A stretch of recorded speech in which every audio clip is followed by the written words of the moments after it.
যুক্তরাষ্ট্র বলছে শুক্রবার সকালের দিকে ইরানের ক্ষেপণাস্ত্র হামলা চালিয়েছে ইসরায়েল, যা আসলে গত কয়েক সপ্তাহ ধরে দুই দেশের মধ্যে চলমান অস্থিরতা একটি প্রতিশোধমূলক হামলা হিসাবে দেখা যাচ্ছে।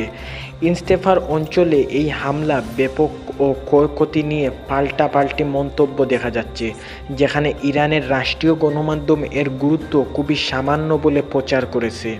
এই হামলার ঘটনা ঘটল যখনই একই অঞ্চলে দুই শত্রু দেশের মধ্যে কয়েক সপ্তাহ ধরে উত্তেজনা বিরাজমান। এর আগে সিরিয়াস ইরানি কনস্যুট ভবন লক্ষ্য করে হামলা চালায় ইসরায়েল, আর তার কয়েক ঘন্টা পর তখন ইরানের এক নবাববিহীন হামলা চালায়। ইসরায়েল সাধারণত তাদের সামরিক পদক্ষেপগুলোর ব্যাপারে নিয়মিতভাবে বিবৃতি দিয়ে জানায় না, যেটা তার এর আগে বহুবার ইরান সমর্থিত সন্ত্রাস গোষ্ঠীগুলোকে লক্ষ্য করে ইরাক ও সিরিয়ায় হামলা করেছে।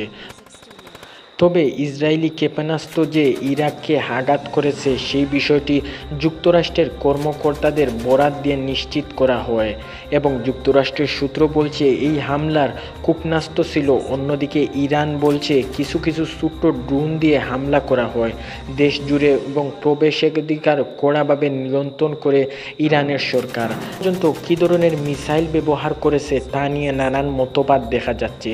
ইরাকের রাজধানী বাগদাদ থেকে ৪৫ মাইল দক্ষিণ পশ্চিমে একটি অঞ্চল থেকে যে মিসাইলের অংশবিশেষের ছবি প্রকাশ করা হয়েছে সেটি বিশেষ করে শনাক্তের চেষ্টা করা হয়েছে। বিশেষজ্ঞদের মতে বেশিরভাগ ধারণা দুই ধাপের মিসাইল এতে ব্যবহার করা হয়েছে, এবং সম্ভবত আকাশ থেকে এটি উৎক্ষেপণ করা হয়।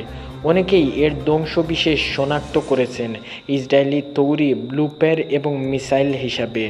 জাস্টিন ক্রুপ, সাবেক ব্রিটিশ সেনা কর্মকর্তা যিনি এখন রিক্স ইন্টেলিজেন্স কোম্পানিতে ছবি লাইন চালান, তিনি এই ব্যাপারে একমত যে ধ্বংসবিশেষ যেটি পাওয়া গিয়েছে সেটি সম্ভবত কোনো মিসাইল বুস্টারের। এটি থেকে সন্ত্রাস এর আগে উত্তেজিত হয়ে গেছে এবং সম্ভবত তার মিশন অসম্পূর্ণ করেছে।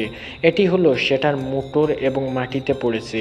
এই বুস্টারে কিছু পয়েন্ট আছে যা সাধারণত কোনো এয়ারক্রাফটকে যুক্ত করে ব্যবহৃত হয়, আর এর আকার বলে দেয় যে সম্ভবত এয়ারলাস্ট সিস্টেম জানায় এর উপস্থিতি।